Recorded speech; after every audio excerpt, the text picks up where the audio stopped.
What is going on, everybody? This is Slick from Breaking the Clutch. With all of these massive changes coming out with this gigantic patch, I thought I'd go ahead and start making some more build order videos so that way you could familiarize yourself with what the good plays are with all these new fancy changes. This one is going to be Cutter's Infantry Opener. It's one of the strongest plays I think you can make in the opening of the game. Has a lot of versatility.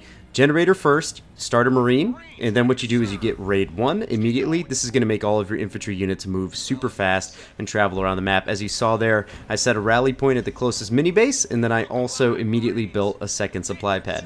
The second my generator comes up here, I'm going to upgrade it, and the second I have 200 power after that, see, I'm going to upgrade my generator right now. The second I have 200 power, I am going to upgrade my supply pad as well, so that way I have heavy supplies coming in immediately.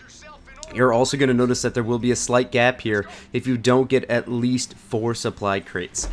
4 different supply crate drops, I should say. You notice supply pad third here. What you're going to have to do is try to get that little tiny bit of extra supply. You're going to have a gap from your third to your fourth building.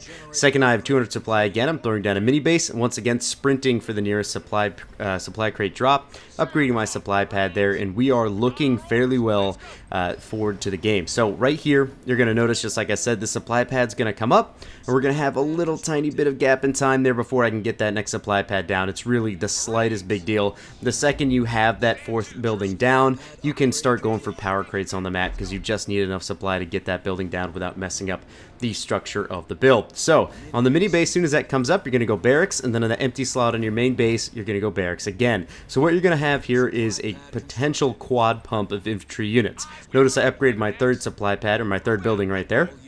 So your first 3 buildings you do want to upgrade before the first 1 minute and 30 seconds of the game. Now what you're going to do is kind of fill in the gap of the snipers you're going to pump out here with Marines. So as you're going to notice, second I have all my buildings up, make a Marine, and then I'll have basically the perfect amount of supplies to start another sniper and then build another Marine. So I have 2 Marines and a sniper coming out. The second I start that infantry pump, I'm going to run out and start grabbing power nodes on the map because I need more power for certain.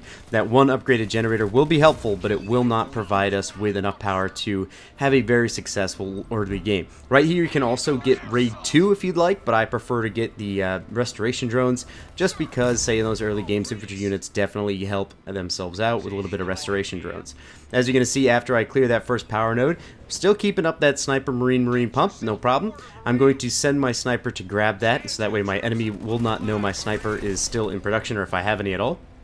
And I'll also still be able to capture that power node without sacrificing the use of my Marine. So here we go, once again, just kind of grabbing this power node in the middle, taking other units out, I'm sorry, these sentinels down, no problem, just to kind of clean up that power node, make sure I have everything in, say, power grab is so essential with this new sniper play. Back in the day, it was even more essential, but the fact that they buffed snipers so much made them cheaper, made them less cost, or less population.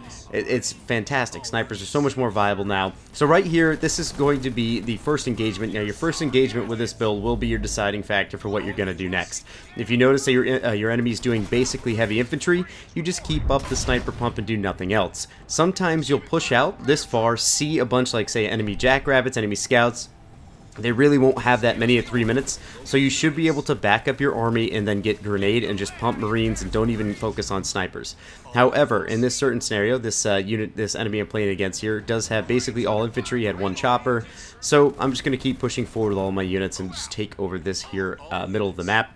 And then I'm going to get aggressive right onto his base. You're also going to notice that when you're pumping these units, you're going to stop at around 68 population if you can. Usually it's around 65, 63, because you're going to be aiming for ODST. ODST is so crucial. This is a play that was seen very often in, say, past seasons.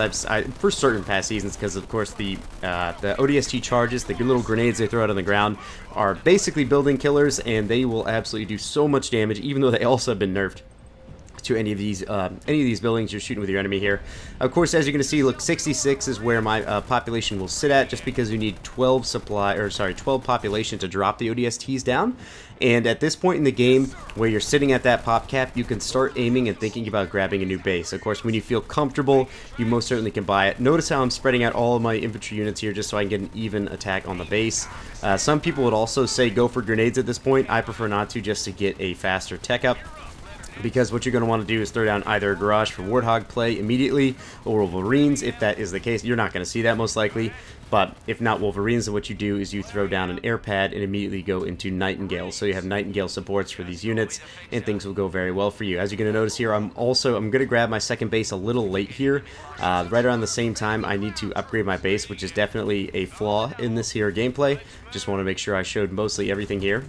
So what you're going to notice here, I'm going to upgrade my base here. Look at that, right at 5 minutes. It's perfect. Then I'm going to need to wait there until I have 200 power to expand. Notice I'm also sitting on a throne of cash right now. The reason for that is just like I said for ODSTs. And everything else from here should be pretty solid. Even though this is, like I said, a sniper intensive build, the max amount of snipers you're most likely going to need are about 4 to 5. Snipers, since they're so cheap and so plentiful now, so quick to make, you know, it's absolutely ridiculous how helpful they are. So you really don't need to invest, say, all of your power, all your income in general into these snipers anymore.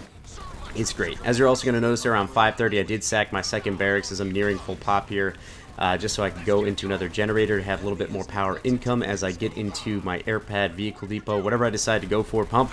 So right here, I'm just kind of getting aggressive on the enemy base, and you're going to notice I'm right on the cusp of that third tier leader power.